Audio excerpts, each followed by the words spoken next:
বিধানসভায় বিরোধী পক্ষের গণতান্ত্রিক অধিকার হরণ করা হচ্ছে কেন? স্পিকার, আপনি জবাব দিন।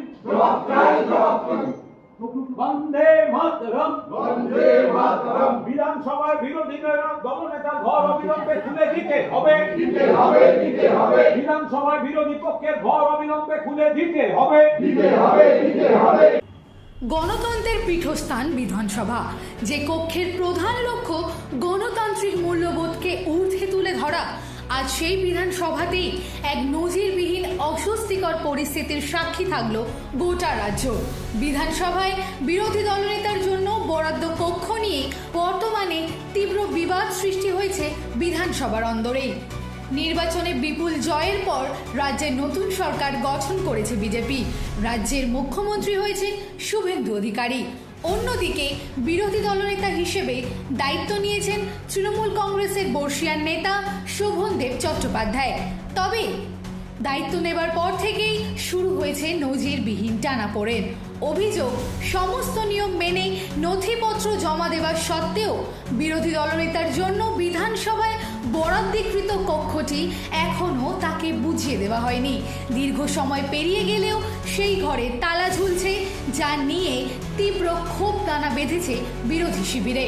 এই ঘটনাকে সরাসরি একনায়কতন্ত্র এবং বিরোধী কণ্ঠরোধের চেষ্টা বলে অভিহিত করে তৃণমূল কংগ্রেস। তৃণমূলের বিধায়কদের অভিযোগ, এটি কেবল কক্ষ বিতর্কের বিষয় নয়, বরং এটি নবগঠিত বিজেপি সরকারের পক্ষ থেকে বিরোধী কণ্ঠরোধের একটি সুপরিকল্পিত প্রচেষ্টা।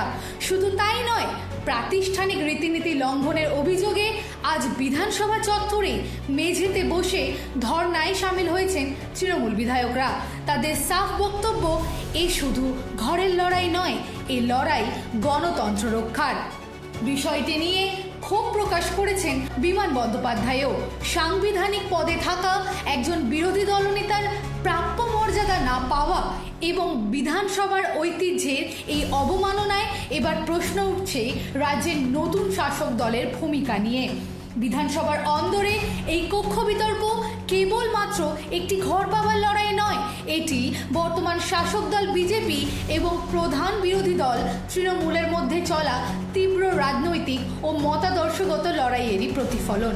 বিধানসভার ঐতিহ্যের মর্যাদা রক্ষা এবং বিরোধী দলের সাংবিধানিক অধিকার নিশ্চিত না হওয়া পর্যন্ত এই টানাপোড়েন অব্যাহত থাকার সম্ভাবনাই বেশি।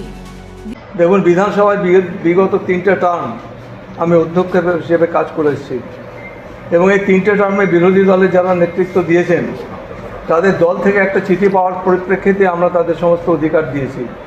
আমি অবাক হয়ে গেলাম যে আমাদের দল থেকে একটা চিঠি দেওয়া সত্ত্বেও কেন এই সমস্ত জিনিস চাওয়া হচ্ছে। রেজলিউশন, আমরা কোনোদিন রেজলিউশনের কপি চাইও নি বা অন্য কারোর সই করা কোনো কাগজপত্র দেখতে চাইনি। আমরা বিশ্বাস করেছি গণতন্ত্রকে বিশ্বাস করতে হয়।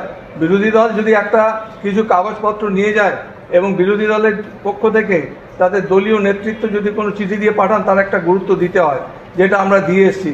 এবং আমি আরও অবাক হয়ে গেলাম, এইটা যিনি অ্যানাউন্স করলেন তাকে, যে যার অ্যানাউন্স করার কোনো অধিকার নেই। এখানে সচিবালয়ের জন্য সচিব, তিনি একটা এক্সপ্লেনেশন দেখালেন কাগজটা দিয়ে, আমি দেখে অবাক হয়ে গেলাম। আজ পর্যন্ত সচিবালয়ের কোনো সচিবের প্রেসের কাছে কোনো বিবৃতি দেওয়ার কোনো দৃষ্টান্ত আপনারা দেখাতে পারবেন না, এরা তারা কোনোদিন দেখায়নি। এখানে তাহলে বিধানসভা পরিচালনা করবে কি? সচিব পরিচালনা করবেন না স্পিকার পরিচালনা করবেন? এটা তো অদ্ভুত পরিস্থিতি তৈরি করা হয়েছে। আমি তাই একটাই কথা বলবি যে আমরা যারা আজকে এখানে উপস্থিত হয়েছি, দেখুন, এটা হয়তো অনেকে অনেক প্রশ্ন করছেন, অনেক এলেন না, যারা আমরা খবর পেয়েছি আমরা সবাই ছুটে এসেছি। আমাদের এটা আত্মার জায়গা একটা, সত্যি কথা বলতে গেলে পরে, যারা আমরা এতদিন ধরে রাজনীতির সঙ্গে যুক্ত রয়েছি। সুতরাং যখন দেখবেন অধিবেশন চলবে, সমস্ত ভর্তিই থাকবে 80 জনের কণ্ঠস্বর যদি একসাথে চিৎকার করে ওঠে, তাহলে দেখবেন আমাদের বিধানসভা ভবন কেঁপে যাবে। আপনারা জানেন যে বিরোধী দলের পক্ষ থেকে একটি চিঠি দেওয়া হয়েছিল স্পিকারকে, আমাদের দলের কি বিরোধী দলনেতা হবেন, আমাদের দলের কি বিরোধী দলনেতা হবেন, কারা দুজন ডেপুটি লিডার হবেন, কে চিফ হুইপ হবেন, সার্বিকভাবে জানিয়ে একটি মিটিংয়ের কথা উল্লেখ করে একটি চিঠি দেওয়া হয়েছিল। অতীতের ইতিহাসটা আমি জানি। এখানে বসে আছেন প্রাক্তন 3বারের স্পিকার তিনি বলবেন নিশ্চয়ই যে কোনোদিনই স্পিকাররা কোনোদিনই কোনো রেজলিউশনের কথা বলেনি।